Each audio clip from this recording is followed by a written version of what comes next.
Good morning class 6। आज हम पढ़ने जा रहे हैं हिंदी लिटरेचर का चैप्टर 1, जब हम होंगे बड़े।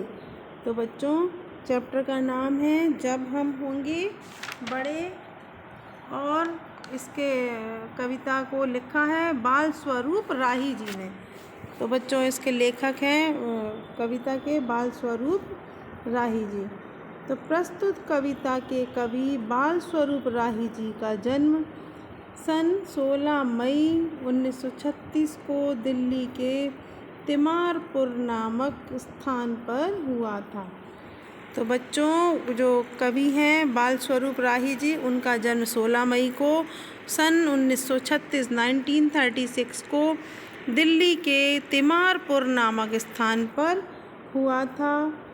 मेरा रूप तुम्हारा दर्पण, मेरा रूप तुम्हारा दर्पण, मेरा रूप तुम्हारा दर्पण जो है, जो नितांत मेरी है, जो नितांत मेरी है आदि, ये जो क्या है, इनकी प्रमुख रचनाएं हैं।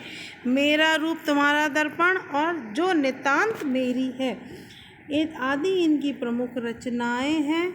इस कविता में कवि ने बालकों को देश की वर्तमान में व्याप्त समस्याओं, जो अभी इस समय समस्याएं वर्तमान में चल रही हैं, उन समस्याओं और भविष्य के विषय में बात करते हुए दर्शाया है, और भविष्य के विषय में जो है वो बात करते हुए दर्शाया है।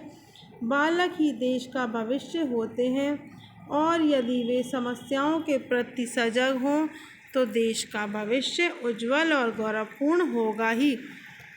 बालक ही देश का भविष्य होते हैं। जो बालक हैं, बच्चे हैं जो, वही इस देश का भविष्य होते हैं। और यदि वे समस्याओं के प्रति सजग हैं, अगर वे समस्याओं के प्रति सजग हैं, तो देश का भविष्य उज्जवल और गौरवपूर्ण होगा ही।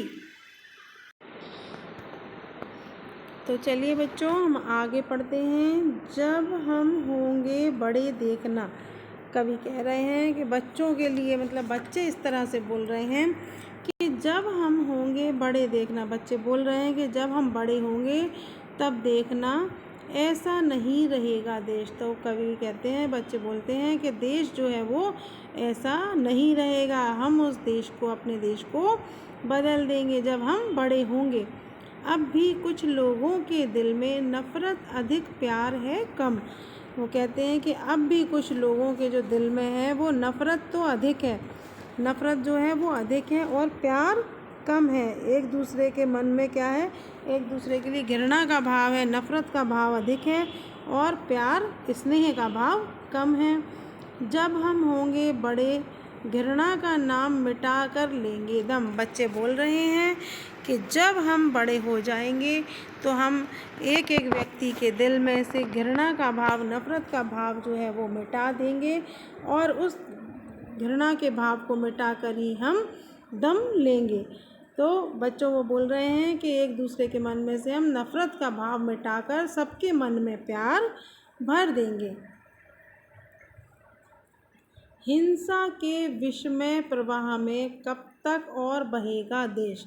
जो हिंसा है, जो एक दूसरे के लिए नफ़रत का भाव है, उसका विषमय प्रभाव में, मतलब उसका विषमय माने होता है जहर स्वरूप, उसका जहर स्वरूप प्रवाह, प्रवाह मीन्स बहना, प्रवाह में कब तक और बहेगा देश। मतलब बच्चे कह रहे हैं कि ये देश, बच्चों के तरफ से जो कवि कह रहे हैं बच्चों, कि ये देश इस तरह से और कब तक बहेगा, कब तक हमारे देश में हिंसा का प्रवाह बना रहेगा।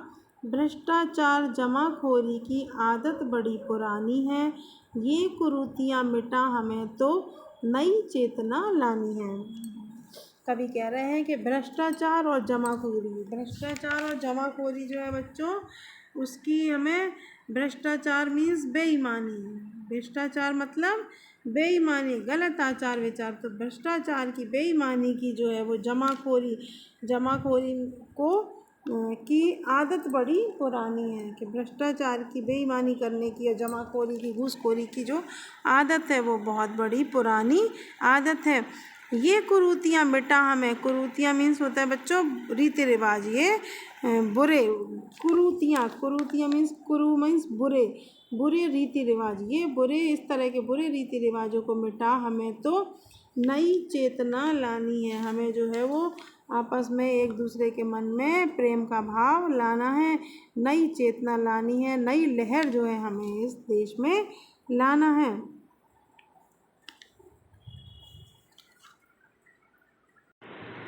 तो बच्चों इस तरह से हमारा ये जब हम होंगे बड़े जो चैप्टर है 1 हिंदी लिटरेचर का, उसका हमने आज फर्स्ट पार्ट पूरा किया है। अभी इसका सेकंड पार्ट मतलब थोड़ी कविता और इसकी जो बची है सेकंड पार्ट, उसका हम कल पढ़ेंगे। अभी आप इसको ही इतनी ही पार्ट को अच्छे से पढ़िए, समझिए और इस कविता को अपनी अपनी कॉपी में लिख लीजिए। Okay student.